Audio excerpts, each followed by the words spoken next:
On démarre. Donc, Erev Tov, nous sommes dans Psachim d'Aflamed Gimel Amud Bet. Je rappelle le contexte. Nous sommes dans une machloket entre Rav Chisda et Rabbi Yochanan sur la question de savoir quel est le statut du grain de raisin, plus exactement de la partie fruit qui se trouve à l'intérieur de la peau. La peau d'un grain de raisin a un statut d'aliment, ochel, mais quel est le statut de ce qui se trouve à l'intérieur? Alors, on a la première chita, Rabbi Yochanan, qui dit mifkat pakid, qu'il est considéré comme détaché de la peau, comme étant contenu à l'intérieur de la peau, comme étant considéré comme un aliment séparé, et que la peau n'a pas la capacité de lui transmettre l'impureté, parce que c'est en quantité insuffisante. Et puis, de toute façon, elle n'a pas vraiment encore le statut d'Ochel quand elle est à l'intérieur. Donc, c'est quelque chose qui n'est pas encore apte à recevoir l'impureté. Et donc même si quelqu'un qui est impur touche un grain de raisin, la peau devient impure et pas l'intérieur. Ça, c'est la chita de Rabbi Yochanan, qui avait été rapportée par un élève, Rav Acha bar Ravia. Et Rav Chisda, à qui ça a été soumis, était très étonné, très choqué d'une position pareille. Et lui, il dit « Mivla blié ». Non, c'est considéré comme absorbé dans le raisin. C'est que ça fait une seule entité avec la peau. Et donc, si quelqu'un qui est impur touche le grain de raisin, et ben, tout l'intérieur du raisin devient tamé. C'est ça le débat. Alors, on a vu qu'on lui a opposé à Rav Chisda qui disait Mivla blié, une Mishnah qui dit que lorsque quelqu'un qui est tmémet, il a touché un mort, donc il est avatouma, et qu'il presse du raisin, ben le raisin n'est pas tamé. Mais comment c'est possible? Puisque il manipule le grain de raisin, donc en manipulant le grain de raisin, il a dû rendre l'intérieur tamé.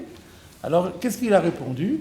Il a répondu non, on parle ici d'un grain de raisin qui n'a pas été encore mouillé, mourchar, le kabel touma. Même la peau, elle est encore pure, parce que je rappelle qu'il y a un din que tout aliment solide, pour pouvoir recevoir l'impureté, doit d'abord avoir subi un traitement, il doit avoir été mouillé par l'un des 7 liquides que nous avons énumérés la semaine dernière.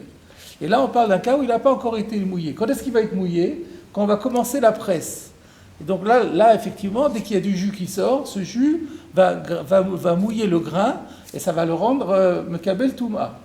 Mais, dit la Gemara, comme il n'y a pas le chiour, donc il n'est pas tamé. Voilà ce qu'on a vu dans la Gemara avec Rashi. Je vous propose de prendre tout de suite, on a vu le début du Tosfot, et comme on s'est arrêté à la réponse, autant revoir la question. Donc le Tosfot, c'est le Emat mitkashre, le kisachit le ou. À quel moment le grain va être apte à recevoir l'impureté? C'est au moment où on aura commencé à le presser. Et comme on parle d'un cas, j'ai oublié de préciser, où la Mishnah dit qu'on parle de quelqu'un qui a pressé exactement une quantité de une betsa, pas betsa et un plus, betsa mechouvenet exactement. Donc dès qu'il y a une goutte qui sort, il n'y a plus une betsa qui reste. Donc là, il n'y a pas de chiour, batsir les chiouré, il n'y a plus le chiour pour devenir impur. Et là, Tosfot disait, Mikan Makshi Rabbeinu Tam, de cette Gemara-là, Rabbeinu Tam tire l'objection majeure qu'il pose à l'explication de Rashi, de Perash qui a expliqué en détail dans cette Sugia à plusieurs reprises, de Kol Sheu Mekabel Touma Mina Torah. Rashi, je vous le rappelle, avait dit que d'après la Torah, l'exigence d'un volume, d'un œuf dans la Touma pour un Ochel, c'est pour communiquer la Touma. C'est-à-dire que pour qu'un aliment impur puisse transmettre son impureté à quelque chose d'autre, il faut qu'il ait un minimum un betsa. S'il a moins qu'un betsa, il n'a pas la capacité de transmettre l'impureté. Par contre, pour recevoir l'impureté, disait Rashi, là, il n'y a pas besoin de chiour. Alors, et ça, c'est à ça que Rabbeinu Tam va s'attaquer en disant, mais si on dit comme Rashi, la Gemara n'a plus de sens. Donc je reprends dans les mots, Mikan Makshir Rabbeinu Tam, le Perash Akuntra, c'est d'ici que Rabbeinu Tam attaque l'explication de Rashi, de Perash, qui a dit de Kol Sheu Mekabel Tuma Minatora, que quelle que soit la quantité d'aliments solides, il est capable de recevoir l'impureté déjà d'après la Torah. De Ha, c'est parce que pourquoi c'est un problème? Miki Nafik Mina Purta, dès l'instant où il y a un tout petit peu de jus qui sort du grain sur la peau, Mitkashre, le grain entier devient apte à recevoir l'impureté, parce qu'on n'a pas besoin que ce soit tout l'aliment, il suffit qu'une goutte tombe sur l'aliment, et l'aliment tout entier devient Mourchar le Kabel Touma.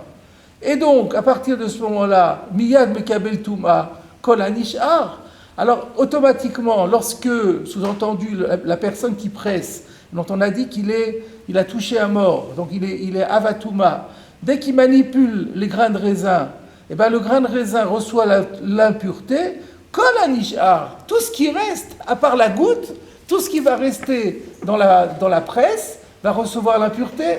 Pourquoi? Le mashkin, il veut l'oublier. Parce que on va d'après Rafrizda, qui dit que le mashké fait partie du fruit et qui reçoit l'impureté en même temps. Alors donc, tout ce qui manquait, c'était que ce n'était pas mourchar. Mais dès qu'il y a une goutte qui sort, c'est mourchar. Si c'est mourchar, alors même s'il n'y a plus un betsa, on n'a pas besoin. C'est vrai qu'on n'a plus un betsa, mais on n'a pas besoin d'un betsa pour Rashi. Machéou, Mekabel Touma. C'est ce que dit Rabbeinu Tam, Rabbi sous-entend.